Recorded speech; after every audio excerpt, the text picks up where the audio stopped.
ፍጥረት ሁሉ ይረዳ ይሄንን ፍቅር። አቤት ዛሬ ምዕራፍ 1ን ጨርሰን ወደ ምዕራፍ 2 ነው የምንገባው። ባለፈው ሳምንት ምዕራፍ 1ን እንዳለች በደንብ ጨርሰናል። ሰመራይዝ ማድረግ እንደገና ሰመራይዝ ማድረግ ብቻ ነው የቀረን።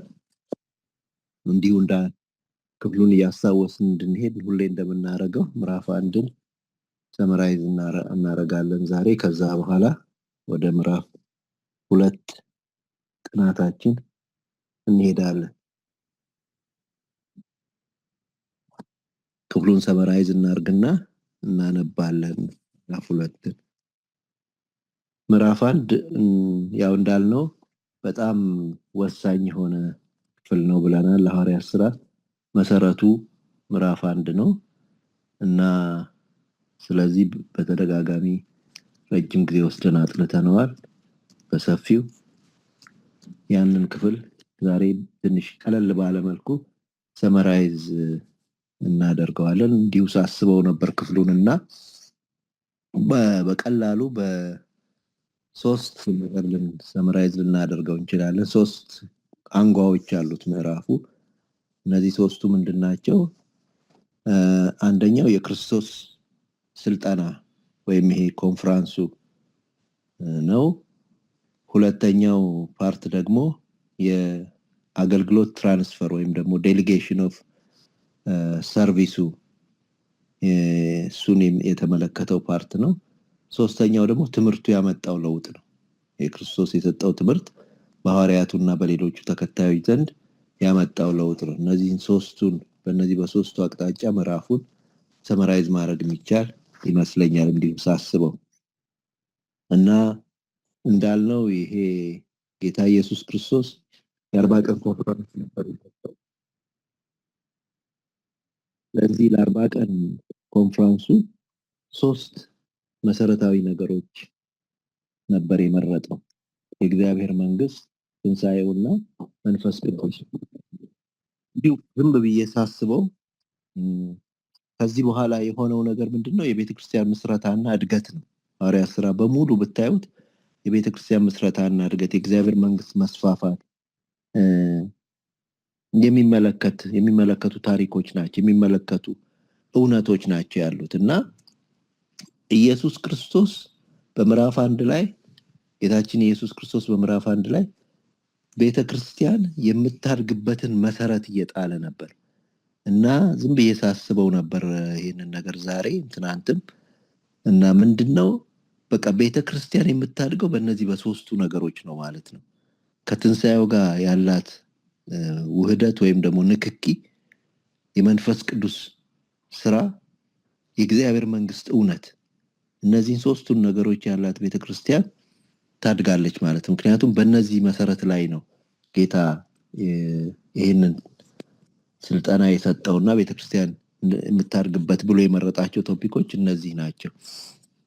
እና እነዚህን ቶፒኮች ጠጋ ብለን እንትን ብለን ነበር። 40 ቀን ማለት በጣም ኢምፖርታንት ነው በመንፈስ ቅዱስ በእግዚአብሔር ስራ ውስጥ። ብዙ ክሩሻል የሆኑ ነገሮች ሲካሄዱ 40 ቀን ነው። የሙሴ የሕግ መሰጠት፣ የኤልያስ 40 ቀን መጓዝ፣ የጌታ ኢየሱስ ክርስቶስ ጾም 40 ቀን ነገር አለው እና ክሩሻል ነገሮች የሚካሄዱበት ነው ብለን ይሄ ነገር ከበድ ያለ ነገር ነው ማለት ነው ብለን አንስተን ነበር። ከዛ በኋላ የመጀመሪያው ቶፒክ ትንሣኤ የሚለውን ሐሳብ ነበረ። ትንሣኤ ጊዜ ወስዶ 40 ቀን ሙሉ በተደጋጋሚ እየታያቸው ትንሣኤን አሳይቷቸው ነበር። ትንሣኤ የሚገባን በወሬ አይደለም ብለን ተነጋግረን ነበረ። በሬቨሌሽን ነው፣ በመገለጥ ነው። ለዚህ ነው ራሱን ያሳያቸው የሚለውና ከትንሣኤው ጋር ንክኪ የሚኖራቸው በንግግር አይደለም ብለን ተነጋግረን ነበር። ከዛ ትንሣኤው ለምንድን ነው በጣም ኢምፖርታንት የሆነው ብለን አነሳንና ትንሣኤ የክርስትናችን መሰረት ስለሆነ ነው። የክርስትናችን መሰረት ስለሆነ ነው። ያለ ትንሣኤ ሁሉ ነገር ዋጋ የለውም አልን። እንደገና ደግሞ ትንሣኤ የማይታመን ነገር ነው፣ በኔቸሩ የማይታመን ነገር ነው። ሶስተኛ ደግሞ ትንሣኤ ሰይጣን የማይፈልገው ነገር ነው፣ ከፍሎ የዋሸበት ነው ብለን ጌታ ኢየሱስ ክርስቶስ በተነሳ ጊዜ ከፍለዋቸው እንዲዋሹ እንዳደረጋቸው ተመልክተን ነበርና በጣም ኢምፖርታንት ነገር ነው ትንሣኤ አልን። ስለዚህ ኢምፖርታንት ስለሆነ የማይታመንም ነገር ስለሆነ ጌታ ደረጃ በደረጃ ነው ትንሣኤን የገለጸላቸው ብለን ተነጋገርን። መጀመሪያ ሰርከምስታንሻል ኤቪደንስ፣ ዋናው ትንሣኤውን ጭብጥ የሚያደርግ ነገር የለም፣ ግን የጎንዮሽ ምስክሮች፣ ባዶ መቃብር፣ መግነዝ፣ እንደዚህ ያሉ ነገሮች። ከዛ የመላእክት ቪዥን ከመላእክት ቪዥን በኋላ ደግሞ እሱ ለቅጽበት መገለጥ፣ ከዛ በኋላ ደግሞ ቤታቸው ኑሯቸው ውስጥ መግባት፣ አብሮ መብላት መጠጣት፣ በመጨረሻ ደግሞ ሞር በቃሉ ውስጥ እንዲያዩት በቃሉ ውስጥ እንዲገለጥላቸው እና እኛም ይሄንን ነገር መለመን አለብን ብለን የትንሣኤውን በጣም ወሳኝነት አንስተን ተነጋግረን ነበረ። ከዛ ቀጥሎ ያነሳው ነገር ምንድነው? የእግዚአብሔር መንግስት የምትባል ነገር ነች። የእግዚአብሔር መንግስት፣ ስለ እግዚአብሔር መንግስት እየነገራቸው ይላልና የእግዚአብሔርን መንግስት አስተማራቸው። ምን ይሆን ያስተማራቸው ብለን ለመመርመር ሞክረን ነበርና እሱ ካስተማራቸው ሰዎች ብለን በተለየ ዮሐንስን አይተን የእግዚአብሔር መንግስት አደረገን የሚለውን ሐሳብ ወስደን እኛንን መንግስት እግዚአብሔር እያንዳንዳችንን ሲገዛ ሐሳቡ በምድር ላይ ትገዛለች።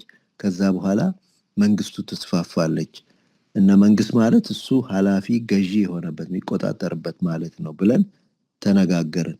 ግን እቺ መንግስት አሁን ያለች ናት፣ ወደፊትም ትኖራለች፣ በመጨረሻ ምድርን ሁሉ ትገዛለች ብለን በክርስቶስ ለመጠቅለል ነው ሐሳቡ ብለን የእግዚአብሔር መንግስት እንደዛ ናት። በማፍለስ ነው የምትመጣው። ወደ ፍቅሩ ልጅ መንግስት አፈለሰን ትላለች። እንደገና መጨረሻ ላይ በዲስትራክሽን አልታዘዝ ያሉትን በሙሉ አጥፍታ ገዢ ሆና ትወጣለች። ልክ እንደ እስራኤል መንግስት አይነት አቋቋም አይነት ነው። በማፍለስና በዲስትራክሽን ነው የምትመሰረተው ብለን ስለ እግዚአብሔር መንግስት በሰፊው ተነጋግረን ነበርና ያ የእግዚአብሔር መንግስት ዕውቀት ደግሞ ምን ያመጣብናል ብለን ተሰጥቶ ለመኖር የእንግድነት ኑሮ ለመኖር ብለን የእነ አብርሃምን ታሪክ ሁሉ አንስተን ለዛ ወሳኝ ነገር ነው የእግዚአብሔር መንግስት ነገር ብለን ተነጋግረን ነበረ። ከዛ በኋላ ከዚሁ ጋራ አብሮ ኮምፒቲቲቭ የሆነ አይዲያ በውስጣቸው የተቀመጠ ነገር ጌታ ኢየሱስ ክርስቶስ አውጥቶ ነበር። ይህም ሪስቶሬሽን ኦፍ ዘ ኪንግደም ኦፍ ኢዝራኤል የሚለውን የእስራኤል መንግስት መመለስ የሚለውን ሐሳብ አንስተን ነበርና ተሳስተው ነበረ ደቀ መዛሙርቱ። ሐሳቡም አልገባቸውም። እነሱ የተመረጡበትንም እና መንፈስ ቅዱስ የሚመጣበትም ዓላማ ስተውታል። ግን ኢየሱስ ክርስቶስ አውቆ ነበር መንፈስ ቅዱስ ካልመጣ ይሄ ነገር ሊገባቸው አይችልም እና ቶለሬት አደረጋቸው ብለን ተነጋግረን ነበር። ግን ይሄ ሪስቶሬሽን ኦፍ ኪንግደም ኦፍ ኢዝራኤል ራሱ ምንድን ነው ብለን ለማንሳት ሞክረን ነበርና ወደ ቀድሞ ዓላማው መመለስ ነው።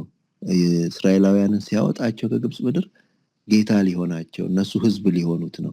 ስለዚህ የሚፈልገው ወደ ቀድሞ ነገር መመለስ ነው ብለናልና ያንን የሚመልሰው አንደኛ ንጉሱን ዘላለማዊ ንጉስ በማድረግ ክርስቶስን ንጉስ በማድረግ ነው።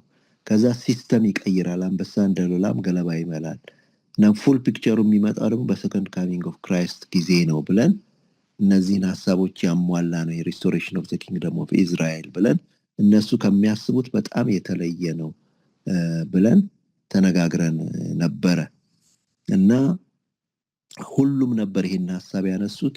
ምክንያቱም በመጽሐፍ የተጻፈ ነው። አንቺ ቤተልሔም የይሁዳ ከተማ ከሌሎቹ አታንሺም፣ ሕዝቤን እስራኤልን የሚጠብቅ መስፍን ከአንቺ ይወጣልና የሚል ነገር ትንቢቶች ነበሩ።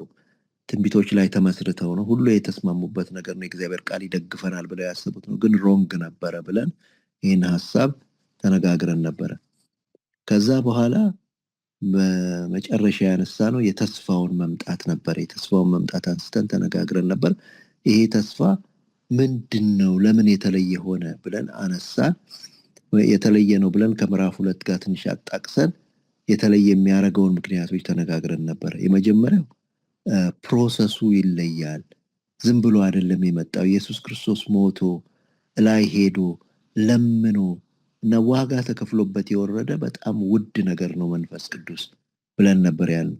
ከዛ ደግሞ ማግኒቲዩዱ ይለያል። አንደኛ ሊኖር ነው የመጣው፣ ወይ በእርሱም እናመጣለን በእርሱም ዘንድ መኖሪያ እናደርጋለን ይላልና ሊኖር ነው ከኛ ጋር የመጣው መንፈስ ቅዱስ ብለን ነበረ። ከዛ በኋላ ደግሞ በወንዶች በሴቶች በትልቅ በትንሽ በሁሉ ላይ ስጋ በለበሰ ሁሉ ላይ እንደ እንትን ጊዜ ተመርጦ አይደለም የሚወርደው፣ ለሁሉም ይሰጣል። እንዳውም በደንብ ሳያው ክፍሉ ምን ይላል?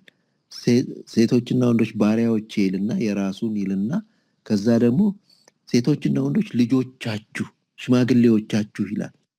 ቤታችን ከገባ አንድ ሰው ቤት ከገባ የሱ የሆነውን ሁሉ ጋር የሚደርስ ነው የሚመስለው ጥቅሱ አጻጻፉና ቤታችን ከገባ የኛ የሆነውን ሁሉ ለመባረክ ዝግጁ የሆነ መንፈስ ሆኖ ነው የመጣውና ሰፊ ነው ማግኒቲዩዱ ብለን ተነጋግረን ነበር። ከዛ ደግሞ ኢምፖርታንሱን አንስተን ነበር። ኢምፖርታንሱ በጣም በጣም ወሳኝ ነው ብለን እንዳውም በሰፊው ተነጋግረን ነበረ። ያለሱ አትውጡ፣ የመውጣትና ያለመውጣት ጉዳይ ነው አለን።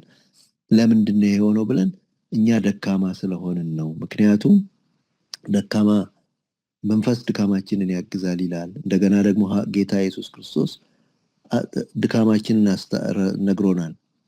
ትረሳላችሁ ብሎናል። የሚያስታውሰን እሱ ነው። አይገባችሁም ብሎናል። እንዲገባን የሚያደርገን እሱ ነው። አትሸከሙትም ብሎናል። የሰማዩን ነገር እንድንሸከም የሚያደርገን መንፈስ ነው። እሱ በመጣ ጊዜ ነው እነዚህ ይሆኑላቸዋል የተባለ። ስለዚህ ይሄን ድካማችንን አግዞ በምስክርነት ጊዜ ሰዎችን የሚለውጥልን፣ እኛን የሚያደፋፍረን ራሱ መንፈስ ቅዱስ ደግሞ መስካሪ ነው ብለናል። ለጌታ የእግዚአብሔር መንግስት ምን ቀምሰው በመንፈስ ቅዱስ ነው፣ ቀብዳችን እሱ ነው ብለናል። ከእግዚአብሔር መንግስት አንጻር ማለት ነው። ከትንሣኤው አንጻር ራሱ ትንሣኤውን የምንለማመደው በመንፈስ ቅዱስ አማካኝነት ነው። ለሚሞተው ሰውነታችን ህይወት የሚሰጠው በመንፈስ ቅዱስ ነው። የትንሣኤ ኃይል የሚገባው በመንፈስ ቅዱስ ነው ብለን ይህንን ሁሉ አንስተን ተነጋግረን ነበርና መንፈስ ቅዱስ በጣም ኢምፖርታንት ነገር ነው ብለን እነዚህን ሀሳቦች አንስተን ነበረ። የእንትኑ የክርስቶስ ኮንፈረንስ የ40 ቀኑ ኮንፈረንስ ቴም እና ዲቴይልስ እነዚህን ይመስላሉ። በእነዚህ ኤሪያ ላይ ነው ጌታ ያስተማራቸው ብለን እነዚህን ሀሳቦች በጥልቀት ተመልክተናል። ከዛ በኋላ እነዚህን ሀሳቦች ከጨረስን በኋላ የትራንስፈር ኦፍ ሰርቪስ አገልግሎታቸው ከጌታ ወደ እነሱ ሲሻገር ጌታ ኢየሱስ ክርስቶስ አምኗቸው በቃ ገና እኮ የሚያጠራጥር ነገር አላቸው፣ ግን አምኗቸው መንፈስ ቅዱስ ሲመጣ ይሄንን ታስክ ኬሪያውት እንደሚያደርገው አምኖ ዴሊጌት አድርጎ ሊሄድ ይሄን የሞተበትን ከሰማይ የወረደበትን ስራ ለእነዚህ ትንንሽ ሰዎች ሊሰጥ ትራንስፈር ሲያደርግ የሆነውን ነገር ነው የተማርነው በሁለተኛ ደረጃ። እና ሁለት ሚራክለስ ነገሮች ነው የሆኑት እዛ ላይ። አንደኛው ማረጉ ነው። ሁለተኛ የመላእክት መገለጥ ሚራክሎች፣ ፒክቸራል የሆነ ነገር ልባቸው ውስጥ የሚቀር ነገር ለማድረግ ፈልጓል ኢየሱስ ክርስቶስ። እና ለምንድን ነው ይሄን ያደረገው ብለን ተነጋግረን ነበር። እና እነሱ ሲጠይቁት የነበረው ስለ እስራኤል መንግስት ነው። የምድራዊ ነገር ላይ ነበሩ። ኢየሱስ ክርስቶስ አይናቸው እያየ እነሱን እየባረካቸው ወደ ሰማይ ወጣ እና ከልባቸው ይሄን የምድራዊ ነገር ሊያወጣ እንዳሰበ ከዛ ክፍል ተረድተን ነበር። እና በተጨማሪም እነሱ ከዛ በኋላ የተናገሩትን ስናይ እሱም ሄዶ በእግዚአብሔር ቀኝ ከፍ ከፍ አለ፣ ተቀመጠ እንደዚህ እያሉ ሲናገሩና ይሄንን ትልቅ ስዕል እንደሳለባቸው ተመልክተን ነበር። ቅድም ስለ ትንሣኤ የረሳሁት አንድ ነገር ምንድነው? ከህማማቱ በኋላ የሚል ሀሳብ አለና የህማማቱን ስዕል ማውጣት ፈልጓል። በትንሣኤው ስዕል የደከመ የሚሞት የሚሰቃይ ኢየሱስን ከውስጣቸው አውጥቶ የነገሰ ኢየሱስ ማምጣት ፈልጓል። እሷን ሀሳብ ረስቻት ነበር። በዚህም በእንትን ላይ ደግሞ በርገቱ ላይ ደግሞ ወደ ሰማይ የመሄድን ተስፋ፣ በአባቱ ቀኝ የመሆንን ተስፋ፣ የሰማይ ልባቸውን ሰማይ ላይ ሲወስደው እንመለከታለን። እና ሲወጣ ደግሞ ዳመናነት የተቀበለችውና ዳመና ክብር ነው ብለን በሰለሞን መቅደስ የሆነውን ሁኔታ በእስራኤሎች ሲጓዙ የነበረውን በመገናኛው ድንኳን ላይ ዳመናው ያርፍ እንደነበረ እነዚህን ሁሉ አንስተን ዳመና ክብር ነው፣ የእግዚአብሔር ክብር ምሳሌ ነውና በእግዚአብሔር ቀኝ እግዚአብሔር እንደተቀበለው የሚያሳይ ነገር ነው ብለን እነዚህን አንስተን ነበረ። ከዛ በኋላ ይህንን ስዕል ከሳለባቸው በኋላ መላእክቶች ደግሞ ተገልጸው እንደገና ይመጣል ሲሏቸው እናያለን። እና ይሄን ስራ አለባችሁ፣ አጭር ነው ጊዜያችሁ፣ ቸኩሉ የሚል ሀሳብ በውስጣቸው ሲያስቀምጡባቸውና ወደዚያ ሲያሮጧቸው እንመለከታለን። ይሄ ትራንስፈር ኦፍ ሰርቪስን የተመለከተ ነው።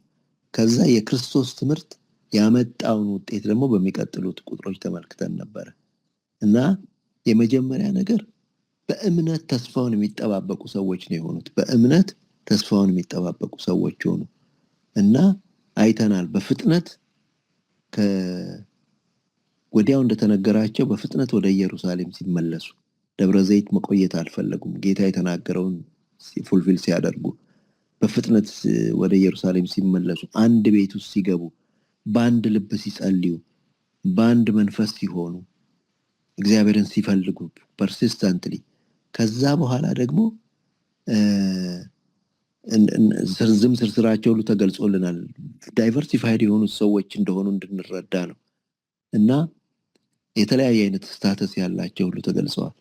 ወንድሞች አሉ፣ እናቱ አለች። ግን ኤቭሪባዲ በትህትና መንፈሱ ያስፈልገኛል። ማንም መንፈስ ያስፈልገናል፣ ምንም እንድረስ ምንም ያስፈልገናል ብለው መንፈሱን ሲፈልጉ እናያቸዋለን። እና ትንሽ ማርያምን ወጣ አድርገን ተመልክተናት ነበር። መንፈስ የጸለላት ከውስጧ ፍሬ ያወጣ፣ እንደገና ደግሞ ስትሄድ ጽንስ የዘለለላት ሰዎች ትንቢት የተናገሩ እሷን አይተው ይቺ ሴት መንፈስ ትፈልግ ነበር። መንፈስ ለሁሉ ያስፈልጋል፣ ሁሌ መሞላት አለብን ብለን ተነጋገርን። እንደገና ደግሞ የፈለገችው ለልጇ ምስክር ልትሆን ነው። ወንድሞቹም እሷም ለወንድማቸው ምስክር ሊሆኑ፣ ለልጇ ምስክር ልትሆን፣ ለራሷ ምስክር ልትሆን ሳይሆን የራሷን ነገር ልታወጣ ሳይሆን የልጇን ነገር ልትመሰክር እንደፈለገች ተመልክተን ነበርና በትህትና ነው መንፈስ ቅዱስ የሚጠበቀው ብለን የእግዚአብሔርን ሐሳብ እንደሚፈልገው ሆነው ሲጠብቁ ተመልክተን ነበር። ሁለተኛ ደግሞ ትራንስፎርምድ ሆነው ነበር። በቃሉ ላይ ተመስርተው ይፈልጉት ነበር እግዚአብሔርን። እንዲህ ተብሎ ተጽፏል እያሉ የሚመራመሩ ሰዎች ሆኑ። ቃል ላይ ህይወታቸውን የሚተክሉ፣ ቃል ላይ ህይወታቸውን የሚፈልጉ፣ ቃሉ ሕያው የሆነላቸው እግዚአብሔር ጌታ ኢየሱስ ባርኳቸው ስለነበር፣ አእምሯቸውን ከፍቶላቸው ስለነበር እንደዛ አይነት ሰዎች ሆኑ። ከትምህርቱ በኋላ ተለወጡ። የተስፋ ሰዎች ሆኑ። ወደ ሰማይ የሚያስቡ ሰዎች ሆኑ። ሰማይ የሚፈልጉ ተስፋውን ብቻ የሚጠብቁ አይነት ሰዎች አደረጋቸው ትምህርቱ ብለን ነበር እና በቃሉ መሰረት አክሽን የሚያደርጉ ህይወታቸውን ቃል ውስጥ የሚፈልጉ ሆኑና የይሁዳን ነገር አድሬስ ማድረግ ፈለጉ እና መንፈስ ቅዱስ ለምን ወሰዳቸው ወደዛ ብለን ተነጋግረን ነበረ። አንደኛ ለእነሱም ትምህርት ለማስተላለፍ የፈለገ ይመስላል። ኢንዲስፔንሰብል እንዳልሆኑ፣ እድል እንደተሰጣቸው፣ እንደተቆጠሩ እንዲያውቁት እና ጌታን ትቶ መሄድ የሚያስከትለውን ኮንሲኩዌንስ እንዲያውቁ የፈለገ ይመስላል በእነሱ በኩል። እንደገና የመረጡት ሰው ደግሞ አብሯቸው እንዲቀባ የፈለገ ይመስላል መንፈስ ቅዱስ፣ እንዳይለያዩ ከነሱ እኩል እነሱ የመረጡትም መንፈስ ቅዱስም እዛ ኮንፈርም እንዲያደርግላቸው የፈለገ ይመስላል ብለን እነዚህ ሊሆኑ ይችላሉ ሪዝኖች ብለን ለመገመት ሞክረናል።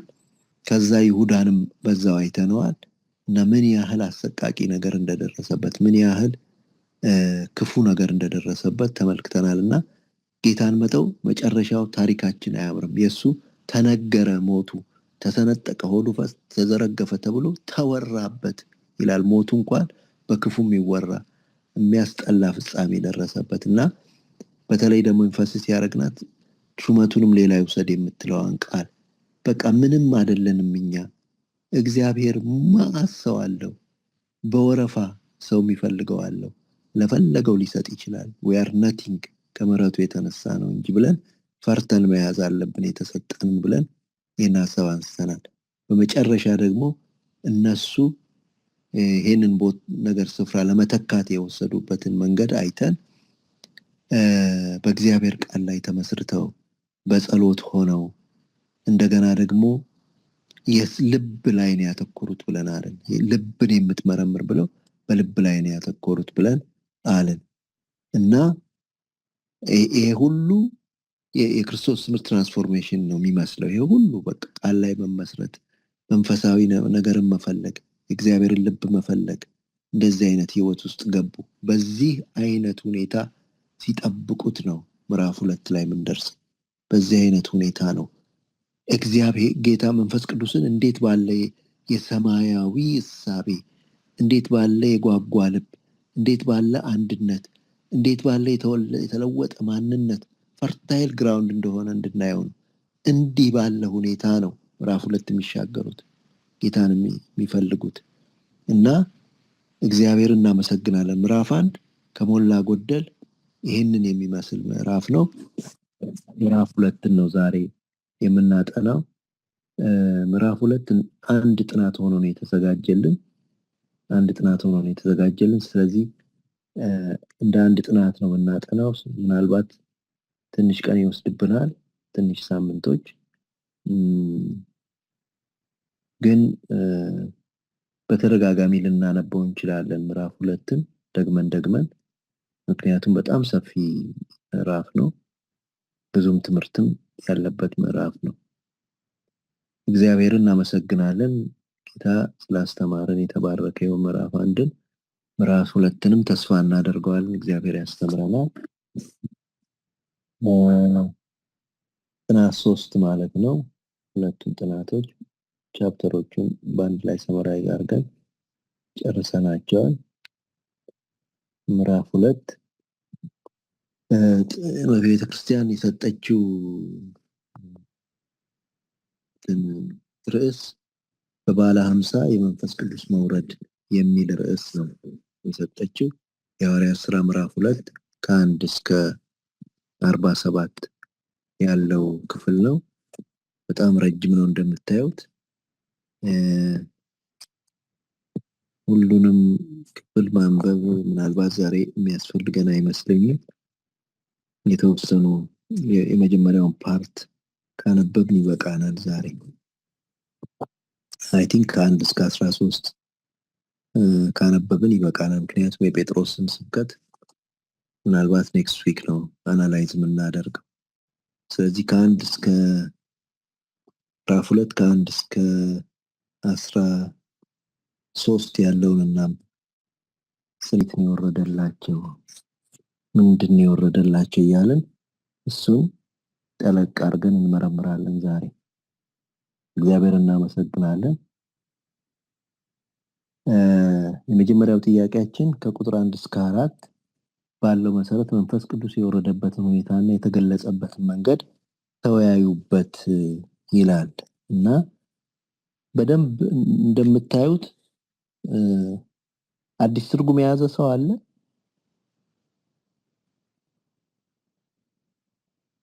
የመጀመሪያው ጥያቄ መንፈስ ቅዱስ የወረደበትን ሁኔታ ተወያዩ፣ የተገለጸበትን ሁኔታና የተገለጸበትን መንገድ ተወያዩበት የሚል ነው። ትንሽ እንትን ለመስጠት በጣም ስዕላዊ ነው። ፐርፐዝሊ ነው ስዕላዊ ሆኖ የቀረበው። ምንማረው ነገር አለ። እንዲሁ መንፈስ ቅዱስ መጣ፣ ሞላባቸው፣ በልሳን ተናገሩ ማለት ይቻል ነበረ። ግን በጣም ዲስክሪፕቲቭ ነገሮች አሉ። ቦታው ተገልጿል፣ ሁኔታው ተገልጿል፣ ማን እንደነበር ተገልጿል፣ የት እንደነበሩ ተገልጿል እና በደንብ እንትን ነው በደንብ ነው ዲስክራይብ የተደረገው እና እነዚህን ሐሳቦች በደንብ ማየት አለብን። ስለዚህ እስቲ ምን እንማራለን ከዚህ ከወረደበት ሁኔታ? ምን ያስተምረናል? ምንድነው? እንዴት ነው የወረደው መንፈስ ቅዱስ? ይሄ ስዕል ምን ትምህርት አለው ብለን እስቲ ዲስከስ እናድርግ። ጌታ የተባረከ ይሁን። በጣም ደስ የሚል ክፍል ነው። ሁላችሁም ብላችሁታል። እንዲሁ አይደለም ስዕሉ የተሳለልን፣ የሚያስተምረን ነገር አለ እና መጀመሪያ መንፈስ ቅዱስ ሲወርድ የመረጠው ነገር የመረጠው ሁኔታ ነው የምናየው እና መጀመሪያ የመረጠው ጊዜ አለ። የመረጠውን ጊዜ ይነግረናል። ባለ 50 የተባለው ቀን መንፈስ ቅዱስ እሱን ነው የመረጠው። ባለ 50 ቀን ነው የመረጠው። ለምን መረጠው? ለምን ተመረጠ ይሄ ቀን ብለን እንጠይቃለን። በዚህ ቀን ሁሉ እስራኤላዊ በተቻለ መጠን ሁሉ እስራኤላዊ በኢየሩሳሌም መጥቶ በእግዚአብሔር ፊት የሚታይበት ቀን ነው። የሰብላቸውን አድርገው ቆጥረው 777 49 ቆጥረው 50ኛው ላይ ከ7 ሳምንት በኋላ 50ኛው ላይ በእግዚአብሔር ፊት ይታያሉ እና ወረድ ብለን በርግጥ እስከ 3 ነው አሁን የምናጠናው እስከ 4 ግን 5 ላይ ብታያቸው ከሰማይ በታች ካሉ ህዝብ በጸሎት የተጉ ይለዋል ይሄኛው እግዚአብሔርን የሚፈሩ ይለዋል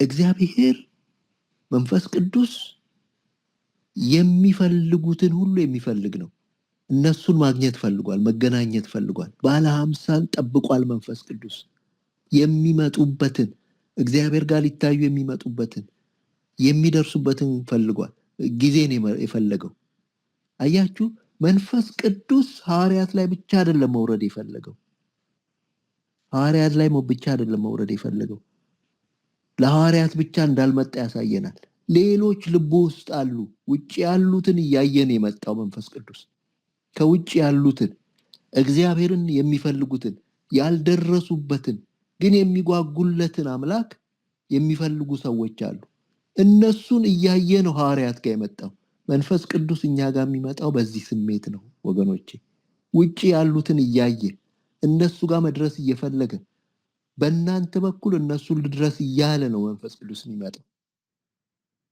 በጣም ነው የገረመኝ እኔ ለሐዋርያት እኮ 10 ቀን ማስጠበቅ የማያስፈልገው ለነሱ ብቻ ቢሆን ወዲያው ጌታ እንዳረገ ተሰጥቷቸው ጓዳቸው ውስጥ ለብቻቸው ይዘውት ያበቃል የለም መንፈስ ቅዱስ እዛ ማዶ ያየ ነው የመጣው እዛ ማዶ የሚፈልጉኛሉ እነሱን መንካት አለብኝ እያለ ነው የመጣው መንፈስ ቅዱስ ሲመጣ እና ቀጥሎ ምን ይለናል ሁኔታውን ይነግረናል አሁን ይሄ የመረጠውን ቀን ነው ከሁኔታው በፊት ቦታውንም እንየው ቦታው ደግሞ በጣም የሚገርም ቦታ ነው ሁለት ነገር ነው የምናየው አንደኛ በኢየሩሳሌም ነው ወረድ ብለን ከታች እናያለን በኢየሩሳሌም ይኖሩ የነበሩ ስለሚል በኢየሩሳሌም እንደሆነ እናያለን ጌታ ኢየሱስ ክርስቶስ ያዘዘው ቦታ ነው መንፈስ ቅዱስ የሚገኘው ከእግዚአብሔር ጋር ተስማምተን ቦታው ላይ ስንጠብቀው ነው ኢየሱስ ያዘዘው ቦታ ነው ግን ከኢየሩሳሌምም የመጣበት ቦታ ወይ መቅደስ ውስጥ ነው ወይ ከመቅደሱ አጠገብ ነው አሁንም መንፈስ ቅዱስ እነዛን ሰዎች ያየ ነው ቦታ የመረጠው እነዛን ሰዎች ያየ ነው እነዚህ ሰዎች ወይ ትር ውስጥ ናቸው በመቅደስ ውስጥ ነበሩ ወይ ከመቅደሱ አጠገብ የሆነ ቤት ውስጥ ናቸው ግን ያየ ነው የመጣው እነሱን ያየ ነው የመጣው መንፈስ ቅዱስ አንድ ቦታው የሚነግረን እግዚአብሔር ያለው ጋር ነው የሚገኘው መንፈስ ቅዱስ ሁለተኛ ግን ሌሎች ጋር መድረስ ይፈልጋል በቃ መንፈስ ቅዱስ ለሌሎች ነው የሚሰጠን ሰዎችን ለማዳን ነው ልቡ እዛ ነው መንፈስ ቅዱስ ከዛ በኋላ አብረው ሳሉ ይላል እንደውም በአንድ ልብ የሚለው ይሄኛው ነው አዲሱ ትርጉም ብታዩት አብረው ሳሉ ነው የሚለው ዝም ብለው አብረው ሳሉ ይልና ወዲያው ምን ይላል በድንገት ይላል it is just ordinary day ምንም መንፈስ ቅዱስን ፕሬዲክት ማድረግ አይቻልም ጌታ ከሄደ ካለው 10 ቀን ይሄ ቀን የተለየ አይደለም የመንፈስ ቅዱስን አመጣጥ እንዲህ ነው ሊመጣ ነው ምንለው ነገር የለም ደምኗል ዛሬ ብዙ ጸልየናል ጾመናል ብዙ አንብበናል ብለን ምናሰላው ነገር አይደለም የመንፈስ ቅዱስ አመጣጥ በሱ ዊል በፈቃዱ ድንገት ነው የመጣው ድንገት በቃ የተለየ ነገር አረ ዛሬ ሞቅ ብሎናል ዛሬ ሳይመጣ አይቀርም ምናምን it's just ሌላ ኦርዲነሪ ቀን ነው እንደውም ሲጸልዩ እንኳን አይልም እዚህ ጋር ተክተው እየጸለዩ ሳሉ እንኳን አይልም ድንገት ነው የመጣው መንፈስ ቅዱስ በፈለገው ጊዜ ነው የሚመጣው ፕሬዲክትም አይደረግም እኛ በሰራነውም ስራ እናመጣው ለዛ ይመስለኛል ድንገት የመጣባቸው እንደው የጸለዩ ከአዳር ጸሎት በኋላ ቢመጣ ፎርሙላ ያደርጉት ነበር በአዳር ጸሎት ነው የሚመጣው እጅ እየተጫጫኑ ሲጸልዩ ቢባል በእጅ መጫጫን ነው የሚመጣ ይሉት ነበር የለም መንፈስ ቅዱስ ፎርሙላ የለውም ድንገት በራሱ ጊዜ በፈለገው ጊዜ ኦርዲነሪ በሆነ ቀን ምንም ባልተለየ ቀን በድንገት ይመጣል ግን ምን ይላል ሁሉም አብረው ሳሉ ይላል ሁሉ ሁሉንም ፈልጓቸዋል መንፈስ ቅዱስ። ኢየሱስ ሲገለጥ አንዳንዶቹ ይጎሉ ነበር። ትዝ ይላችኋል። ቶማስ አልነበረም። 2-3 እየሆኑ እንደዚህ እያሉ ነበር የሚያዩት። በእርግጥ ትንሣኤውን ሊያስለምዳቸው ነው። አንዴ ቢገለጥ ስለሚያስደነግጣቸውም ይመስለኛል። መንፈስ ቅዱስ ግን ሁሉን ፈልጓቸዋል። ሁሉ ጋር መውረድ ፈልጓል። ሁሉንም ዲነካቸው ፈልጓል። የዛለት መንፈስ ቅዱስ እንዲህ ነው ልቡ።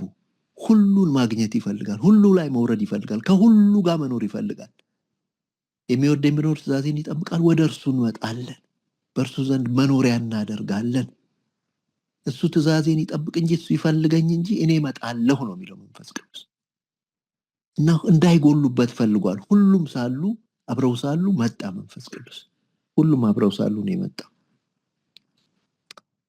እና ከዛ አመጣጡን ደግሞ እናያለን። ሲመጣ ምን ይላል? አውሎ ንፋስ፣ ድምፅ፣ አውሎ ንፋስ፣ ነፋስ፣ ሁለተኛ እሳት። ይሄ ባለፈው ጊዜ ዲስከስ አድርገናል። ይሄ መንፈስ ንፋስ የሚለውን ሐሳብ፣ ንፋስ ከሚለው ነው መንፈስ የሚመጣ። ንፋስ የሚለውን ሐሳብ፣ እሳት የሚለውን ሐሳብ ባህሪው ነው፣ የእግዚአብሔር ባህሪው ነው። ይሄ መንፈስ ቅዱስ የእግዚአብሔርን ባህሪ ነው የሚገልጽ። መንፈስ ንፋሱ ህይወት የሚሰጥ ልክ እዛ አፋለባቸውና ተቀበሉ እንደሚለው ወይም አዳምን እፋለበት ህይወት ያለው ነፍስ ያው ነፍስ ያለው ሆነ እንደሚለው ባህሪውን ይመስለኛል የሚያሳየን መንፈስ። እና መንፈሱ ይሄ የመጣው ንፋስ ቤቱን ሁሉ ሞላው ይላል። ቤቱን ሁሉ ሞላው። ጀስት አንድ ፕሬዘንስ ነው ንፋሱ፣ አንድ ፕሬዘንስ ነው ሙልት ያደረገ ሁሉንም የያዘ አንድ ፕሬዘንስ እናያለን። አንድ ፕሬዘንስ and within that presence ደግሞ ግንጥል ያሉ እሳቶች እናያለን። አንዱ ፕሬዘንስ፣ አንዱ ኮንትሮል ያደረገው መንፈስ አለ፣ ንፋሱ አለ። ግን within that presence ግንጥል ያሉ እሳቶች እናያለን። this is how the spirit works። አንዱ ስፒሪት ቤተክርስቲያንን ሙልት የሚያደርጋት እምቅ የሚያደርጋት አንድ እንሆን ዘንድ ተጠምቀናል ይላል። ሁላችን አንድ እንሆን ዘንድ ተጠምቀናል ይላል። አንድ የሚያደርገን የሚያያይዘን ይሄ ስፒሪት እንደገና ግንጥል ይልና የተለያየ ይሆናል። የተለያዩ የእሳት ልሳኖች ታዩአቸው ይላል። የተለያየ ይሆናል። ከዛ በኋላ እንደ እንትናቸው ነው የሚሰጣቸው። ልክ ይሄ እሳቱ ኃይልን ውስጥን የሚያጠራ፣ ቅድም ቤዙም በደንብ ዲስክራይብ አድርገዋለች። ኃይልን የውስጥ መጥራትን የሚያሳይ ነገር ነው። ወደፊት የምንሰራበትን ስራ የሚያሳይ ነገር ነው። እና ይሄ ኃይል ይለያይ ይችላል አንዳችን ከአንዳችን እንደምንሰራው ስራ። ልክ የተለያየ ባትሪ እንደምንገጥም ለተለያዩ እቃዎች የተለያየ ቮልቴጅ እንደሚጫንባቸው የተለያዩ እቃዎች እንደዛው ያክል ይሄ ኃይል ይለያይ። ግን መንፈሱ ይሄ ቤቱን የሞላው መንፈስ አንድ ነው። ንፋሱ አንድ ነው ሙልት አድርጎ የያዘው። ከዛ ውስጥ ግን የተለያየ። ስለዚህ በመንፈስ አንድነት እናገኛለን። በመንፈስ የተለያየ ስጦታና የተለያየ ስራ እንሰራለን። መንፈስም እንደሰጣቸው በሌሎች ልሳኖች ተናገሩ ይላል። በሌሎች ልሳኖች ይናገሩ ጀመረ ይላል። እና መንፈስ ቅዱስ መጀመሪያ ሲወርድ የሳለው ስዕል ይሄ ነው። እንደዚህ ፐርሲቭ እንዲደረግ የፈለገ ይመስለኛል። እንደዚህ እንዲታይ የፈለገ ይመስለኛል። ከዛ በኋላ በተለያየ ሁኔታዎች ወርዷል። ግን መጀመሪያ ሲወርድ የሳለልን ስዕል ይሄንን የሚመስል ነው። በልሳኖች ተናገሩ ይለናል። እና ልሳኖቹን በሚቀጥለው ሳምንት በሰፊው እንማራቸዋለን። ከዚሁም ጋር አያይዘን አንድ ጥያቄ አንስተንም ትንሽ ኮንትሮቨርሻል የሆነ ጥያቄ እንነጋገራለን በሚቀጥለው ሳምንት። ሁሉ ሰው በልሳን መናገር አለበት ወይ መንፈስ ሲሞላ የሚል ጥያቄ ትንሽ እንነጋገራለን። ግን በጣም ደስ የሚል ነገር ነው። ስለ ድምፁም ትንሽ አብዝተን በሚቀጥለው ጥያቄ ላይ ስላለ ስለ ድምፁ ምን እንነጋገራለን። ደስ ይላል። በቃ እንደ አውሎ ንፋስ የሆነ ድምፅ። ቤተክርስቲያን ድምፃም ሆነች። ደስ አይልም? ድምፅ አወጣች ቤተክርስቲያን። ዝም እኮ ያለች ነበረች ብላ የምትጸልይ ተጓዳ ገብታ መንፈስ ቅዱስ መጣ፣ ድምፅ አወጣች። ሰው የሚሰማው ድምፅ ወጣላት። ሁሉ ሮጦ የሚመጣበት ድምፅ ወጣ። አይ መንፈስ ቅዱስ ድምፅ ይሰጣታል ለቤተክርስቲያን። የምታሳየው ነገር ይሰጣታል፣ የምታሰማው ነገር ይሰጣታል። እግዚአብሔር የተባረከ ይሁን። መንፈስ ቅዱስ ይምጣልን። ወደ ቤዙ መልሻለሁ። ተባረኩ።